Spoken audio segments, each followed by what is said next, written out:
Hello students, मैं doctor Lakshmi Narayan और आज से मैं आपसे चर्चा करने वाला हूं सीयूईटी 2023 के ऊपर। सीयूईटी 2023 में अगर आपका डोमेन सब्जेक्ट है वो राजनीति विज्ञान है, पॉलिटिकल साइंस है, तो आप सिर्फ ध्यान देंगे एनसीईआरटी बुक्स के ऊपर। कोई भी और पुस्तक आप नहीं उठाएंगे। आप पिछले अगर पेपर्स का एनालिसिस करें 2022 का, तो आप ये देखेंगे कि एनसीईआरटी की बुक से बाहर एक भी फैक्ट, एक भी कंसेप्चुअल और फैक्चुअल क्वेश्चन बाहर नहीं गया। तो हमें जो ध्यान देना है वो पूरा का पूरा एनसीईआरटी पे ध्यान देना है। और ये जो पूरा चैप्टर तैयार किया गया है जो आप उनसे पढ़ने वाले हैं, ये भी एनसीईआरटी बेस्ड ही है। तो हम जो राजनीति विज्ञान की, पॉलिटिकल साइंस की एनसीईआरटी की 12th की बुक्स है, समकालीन अंतरराष्ट्रीय राजनीति, उसका पहला चैप्टर करने जा रहे हैं। अगर 50 क्वेश्चन आते हैं तो मान के चलिए कि ये चैप्टर इतना महत्वपूर्ण है जो कम से कम 3 से लेके और 4 क्वेश्चंस को अकेला रोक लेगा। शीत युद्ध का दौर। शीत युद्ध क्या था, क्यों शुरू हुआ, इसके परिणाम क्या निकले, ये कब समाप्त हुआ, किस किस के मध्य था, ये सारी चीजें हम इसके दौरान समझने वाले हैं। तो हम शुरुआत करते हैं और देखते हैं कि शीत युद्ध का दौर कब से कब तक था। 1945 से लेके और 1990, ये वो 45 साल थे जब शीत युद्ध चला दो महाशक्तियों के मध्य है। एक था अमेरिका और दूसरा था सोवियत संघ। सोवियत संघ को हम यूएसएसआर बोलते हैं, अमेरिका को हम यूएस बोलते हैं, यूनाइटेड स्टेट्स ऑफ अमेरिका। अब इन दोनों में 1945 के बाद जब द्वितीय विश्व युद्ध, सेकेंड वर्ल्ड वॉर समाप्त हो गया था, उसके बाद वैश्विक वर्चस्व को लेके कि संसार में यूएसए बोले मैं शक्तिशाली हूं और यूएसएसआर बोला मैं शक्तिशाली हूं, तो इन दोनों के मध्य यानी अमेरिका और सोवियत संघ के मध्य शक्ति की एक प्रतिद्वंद्विता शुरू हुई। दोनों के मध्य शक्ति को लेके एक झगड़ा शुरू हुआ और इस झगड़े की जो चरम परिणति थी वो था क्यूबा का मिसाइल संकट। इसका तात्पर्य है, चरम परिणति हो सकता है आपके लिए टफ शब्द हो, इसका तात्पर्य है कि शीत युद्ध जब अपने चरम पे था तो एक बार ये लगा कि ये हॉट युद्ध में, गर्म युद्ध में चेंज होगा और अब परमाणु युद्ध छिड़ने ही वाला है। सारी दुनिया ने अपने सांस रोक लिए ये सोच के कि परमाणु बम चलेंगे और पूरी दुनिया का खात्मा हो जाएगा। तो ये कुछ दिन तक ऐसा मनोवैज्ञानिक भय रहा परमाणु युद्धों को लेके, परमाणु बमों को लेके, उनकी विभीषिका को लेके, उनके कितने खतरनाक होते हैं इसको लेके। और ये लगा कि हो सकता है कि इस बार ये शीत युद्ध है, ये गर्म युद्ध में चेंज हो जाए। क्यूबा का मिसाइल संकट शीत युद्ध का चरम काल था। और ये था क्या, पहले हम देखते हैं कि इसके पात्र कौन थे। इसके पात्र थे क्यूबा के राष्ट्रपति थे फिदेल कास्त्रो, जो 2-3 साल पहले सत्ता में आए थे, जिनको अमेरिका हटाना चाह रहा है। सोवियत संघ के राष्ट्रपति है निकिता क्रुश्चेव और वहां की पार्टी है उसके ये जनरल सेक्रेटरी है। ये सोवियत संघ के राष्ट्रपति हैं। और अमेरिका के राष्ट्रपति है जॉन ऑफ कैनेडी। तो ये 3 लोग हैं, ये 3 चरित्र है इस पूरे संकट के अंदर। हुआ क्या है कि सोवियत संघ ने मिसाइलें लगा दी, परमाणु मिसाइल तैनात कर दिया है। बात है 1962 की। देखिए एक क्वेश्चन तैयार हो गया, ये संकट कब आया, 1962 में। तीनों देशों के राष्ट्रपति देख लिए हमने और अब हम देखेंगे कि किसने कहां मिसाइल लगा दी। तो सोवियत संघ के राष्ट्रपति निकिता क्रुश्चेव ने फिदेल कास्त्रो के देश क्यूबा में मिसाइलें तैनात कर दी अमेरिका को डराने के लिए। और इसके लिए बिल्कुल राजी था फिदेल कास्त्रो। वो निकिता क्रुश्चेव से ये बोला, सोवियत संघ के राष्ट्रपति से, कि आप मेरे यहां जमीन लीजिए और यहां मिसाइलें लगाइए ताकि अमेरिका को काउंटर किया जा सके, उसको डराया जा सके। तो देखिए क्वेश्चन तैयार हुआ, क्यूबा के राष्ट्रपति, सोवियत संघ राष्ट्रपति, अमेरिका के राष्ट्रपति, और संकट आया कब था और इसमें हुआ क्या था, परमाणु मिसाइलों की तैनाती। 4 क्वेश्चन देखिए एक साथ तैयार हो गए हमारे। अब हम, अगर आपको ये चीजें याद नहीं होती है तो हम बिल्कुल सिंपल तरीके से इस मैप के माध्यम से चीजों को समझने की कोशिश करते हैं। पहले तो देखिए क्यूबा कहाँ है। तो ये एक छोटा सा देश है जो अमेरिका के बिल्कुल पास में है। ये है यूएसए और ये है इससे थोड़ी सी दूर क्यूबा। अगर आप यहां मिसाइलें लगा देते हैं तो मिसाइलें तेजी से वार कर सकती है यूनाइटेड स्टेट्स में। तो ये है रशिया, यहां से मिसाइलें लाके और इस क्यूबा में लगा दी गई और उनके साथ परमाणु वार हेड फिट कर दिए गए, चलेगी और सीधा अमेरिका में गिरेगी। यहां से इसको चलाने की आवश्यकता ही नहीं है। अब अमेरिका की हालत टाइट हो गई क्योंकि उसको बिल्कुल नीचे यूएसएसआर ने, सोवियत संघ ने मिसाइलें लगा दी है। तो देखिए आप मैप में भी देखेंगे, ये रशिया है, ये अमेरिका है और ये क्यूबा है। अब आपको इन देशों को रटने की आवश्यकता नहीं है, इस मैप के माध्यम से भी आप समझ सकते हैं। अब हम समझेंगे कि क्यूबा का ये जो पूरा मिसाइल संकट आया, जब पूरे संसार की जो जान थी वो गले में आ गई परमाणु बमों को लेके, कि अब यूएसए और यूएसएसआर, सोवियत संघ और अमेरिका के मध्य जो परमाणु बमों के जो हमले होंगे आपस में, संसार पे उसका प्रभाव क्या पड़ेगा। क्या हम कोई नया सूर्योदय देखने के लिए तैयार होंगे, या ये जो तीसरा युद्ध होगा जो हो सकता है विश्व युद्ध का रूप ले ले, तो क्या उसके बाद मानवता बचेगी, क्या मानव बचेगा क्या। ये संकट क्या था, क्यूबा का मिसाइल संकट आया ही क्यों, क्यों आखिर यूएसएसआर और यूएसएसआर थे वो इस कंडीशन तक पहुंचे कि परमाणु बम एक दूसरे के ऊपर हम छोड़ देंगे, हम बुरी तरह से मारेंगे एक दूसरे को। इसका मूल कारण था शीत युद्ध, कोल्ड वार।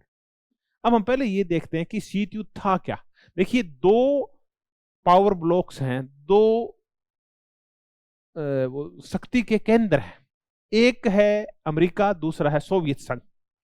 इनके मध्य शक्ति को लेके जो कंपटीशन चला, पावर को लेके कि मैं शक्तिशाली, मैं शक्तिशाली, इस शक्ति को दिखाने के लिए उन्होंने जो सैन्य गठबंधन बनाए, नाटो और वारसा, ये यूएसए के नेतृत्व में तैयार हुआ और ये यूएसएसआर के नेतृत्व में तैयार हुआ। इनके मध्य जो विचारधारात्मक संघर्ष था, एक तरफ पूंजीवाद था जिसका नेता यूएसए था, दूसरी तरफ साम्यवाद था जिसका नेता सोवियत संघ था। इनमें था कुछ नहीं, राजनीतिक और आर्थिक जीवन के भांति भांति के तरीके थे।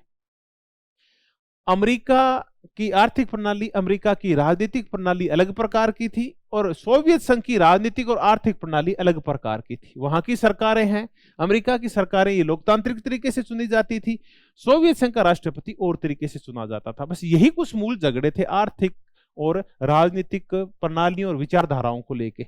और इन क्योंकि हमारे जीवन जीने के और सरकार चलाने के तरीके अलग हैं, इसलिए हम तो लड़ाई करेंगे। यूएसए कह रहा है कि मेरे तरीके अच्छे हैं, यूएसएसआर कह रहा है मेरे तरीके अच्छे हैं। तो यही मुद्दा जब बढ़ा तो हम ये कहते हैं कि ये शीत युद्ध था। अब हम चर्चा करेंगे कि इसकी शुरुआत कब हुई, शीत युद्ध की शुरुआत कब हुई। शीत युद्ध की शुरुआत होती है विश्व युद्ध, द्वितीय विश्व युद्ध के बाद, सेकंड वर्ल्ड वार के बाद। देखिए, सेकंड वर्ल्ड वार 1939 से लेके और 1945 तक चला था। इसकी शुरुआत हिटलर ने की थी और अंत हुआ था जब जापान के ऊपर 6 और 9 अगस्त 1945 को अमेरिका ने परमाणु बम गिराए थे।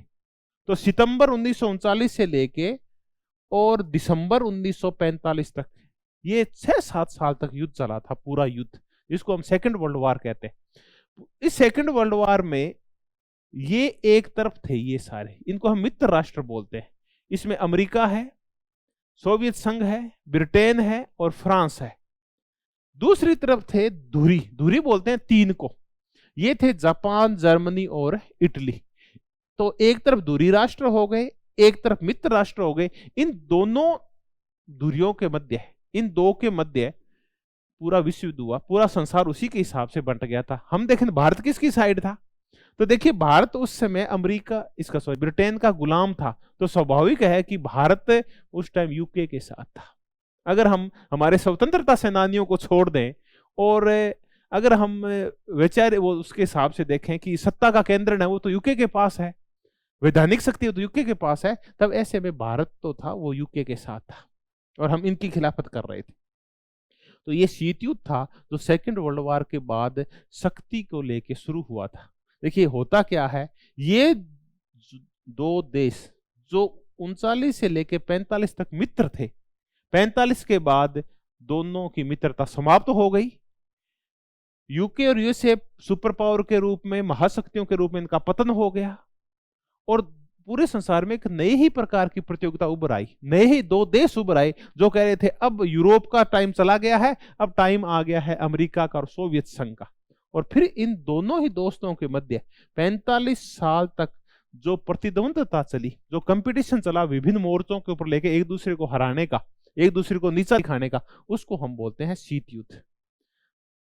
अब आगे बढ़ते हैं और ये कुछ घटनाएं हैं और ये कुछ नाम है जो आपसे पूछे जा सकते हैं। मैंने कहा था शीत युद्ध का जो सेकंड वर्ल्ड वार, द्वितीय विश्व युद्ध का जो अंत हुआ था वो हुआ था 6 अगस्त 1945 को, जब अमेरिका ने जापान के शहर हिरोशिमा के ऊपर लिटिल मैन नाम का परमाणु बम गिराया। फिर 3 दिन बाद जापानी शहर नागासाकी के ऊपर 9 अगस्त को फैटमैन नाम का एक परमाणु बम और गिराया अमेरिका ने। अब ये अमेरिका ने परमाणु बम गिराए क्यों? जापान ने घुटने टेक दिए थे, इसके बावजूद अमेरिका ने उसके ऊपर परमाणु बम गिराए। एक तो जापान से यह बदला लिया गया कि जापान ने सेकेंड वर्ल्ड वॉर में अमेरिका का एक बेड़ा था पर्ल हार्बर, उसको समाप्त कर दिया था। तो एक तो जापान को सबक सिखाना था, दूसरा यह सिखाना था कि सेकेंड वर्ल्ड वॉर में जो मित्र राष्ट्र जीत रहे हैं उनकी जीत का मूल कारण अमेरिका है। तो अमेरिका सेकेंड वर्ल्ड वॉर के बाद पूरे संसार को नियंत्रित करेगा, वो सबसे शक्तिशाली है क्योंकि उसके परमाणु बम है, और परमाणु बम दिखाने के लिए नहीं, चलता भी है और बहुत ही खतरनाक है। तो सिर्फ ये बताने के लिए कि मेरे पास परमाणु बम है जो बहुत ही खतरनाक है और आने वाले समय में तुम पूरा संसार मेरे से डरना चाहिए, अमेरिका ने हारे हुए जापान के ऊपर भी परमाणु बम चला दिए।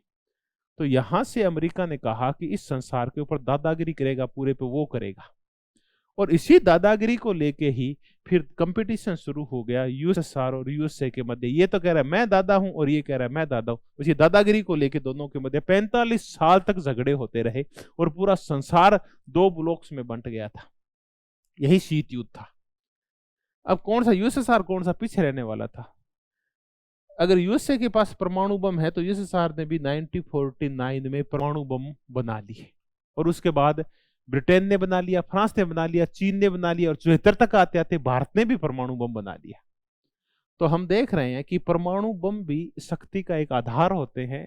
जिस शक्ति परमाणु बम की शक्ति को लेकर अमेरिका कह रहा था मैं शक्तिशाली हूं, बाद में और देशों ने भी उसी शक्ति को प्राप्त कर लिया। अब हम देख रहे हैं 2 ध्रुवीय विश्व का आरंभ। 2 ध्रुवीय का तात्पर्य है कि संसार के जो शक्तिशाली देश थे वो 2 ध्रुवों में बंट गए। आधे कुछ एक तरफ हो गए, कुछ एक तरफ हो गए। एक ध्रुव को हम बोलते हैं पश्चिमी गठबंधन, दूसरे को बोलते हैं पूर्वी गठबंधन। ये जो पश्चिमी गठबंधन था इसका नेतृत्व अमेरिका कर रहा था, और इसमें वेस्टर्न यूरोप के देश थे, पश्चिमी यूरोप के देश थे, ये अमेरिका के साथ थे। इनमें उदार लोकतंत्र था जो इसका राजनीतिक पहलू है, और यह पूंजीवाद इसकी आर्थिक प्रणाली थी। तो ये जो उदार लोकतंत्र पूंजीवादी देश थे ये यूएसए के नेतृत्व में इकट्ठे हुए, जिसे हम पश्चिमी गठबंधन कहते हैं।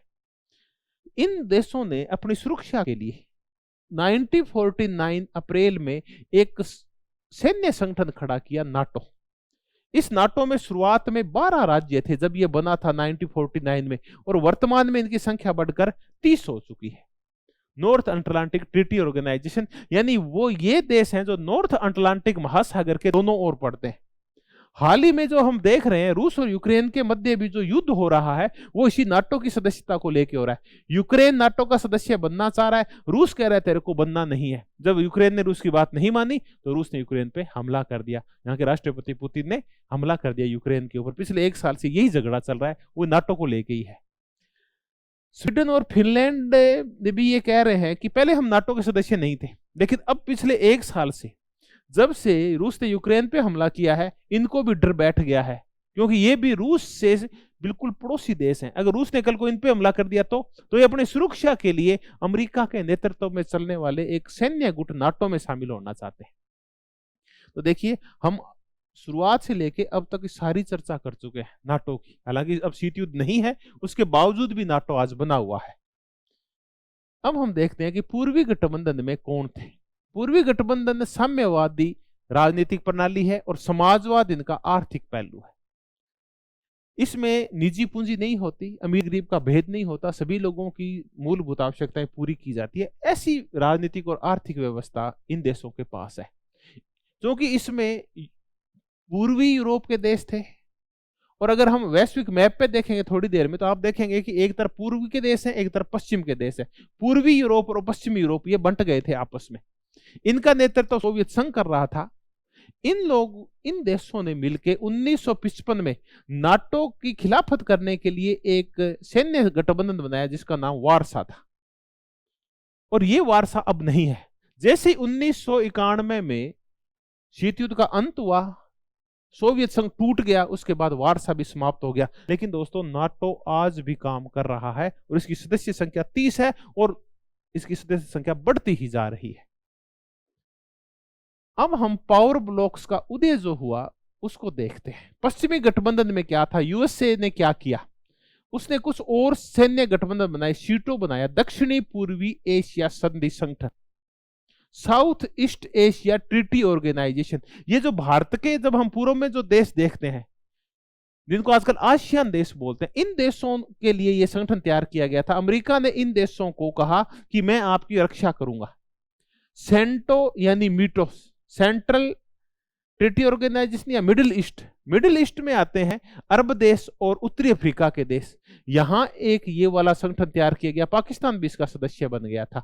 तो पश्चिमी गठबंधन ने नाटो बनाया, सीटो बनाया और सेंटो बनाया, यानी अमेरिका ने ये सैन्य संगठन तैयार किए एक दूसरे को सहायता देने के लिए।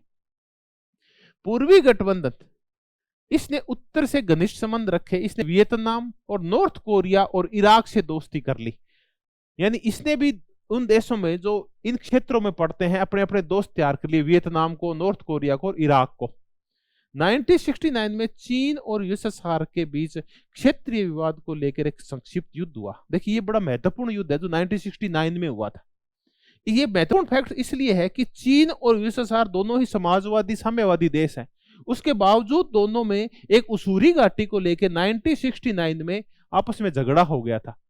दो दोस्त आपस में लड़ रहे हैं, दोनों साम्यवादी हैं, आपस में लड़ रहे हैं, एक विचारधारा के आपस में लड़ रहे हैं, दोनों चीन अमेरिका के विरोधी हैं, फिर भी आपस में लड़ रहे हैं। और उसके बाद चीन फिर अगले ही 2-3 साल में अमेरिका का दोस्त बन गया था। तो ये हमने महत्वपूर्ण कुछ और फैक्ट्स देखे। ये पूछा जा सकता है कि वियतनाम शीत युद्ध के समय किसके साथ था, तो ये सोवियत संघ की तरफ झुका हुआ था। हालांकि इस पर कब्जा अमेरिका ने कर रखा था, लेकिन झुकाव सोवियत संघ की तरफ था। नॉर्थ कोरिया का झुकाव रूस की साइड था, यानी सोवियत संघ की साइड था। इराक का झुकाव भी उसी साइड था। तो ऐसे करके कुछ देशों के नाम पूछे जा सकते हैं कि इनका झुकाव किस साइड था।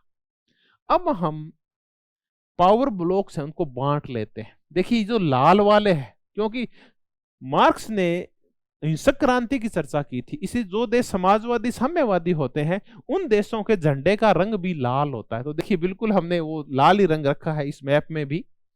ये वो देश हैं जो सोवियत संघ के नेतृत्व में है, वो इस लाल पट्टी में है। ये एक ब्लॉक है पूरा, ये सारे मित्र एक देश हैं। देखिए इनका जो नेता है ये है,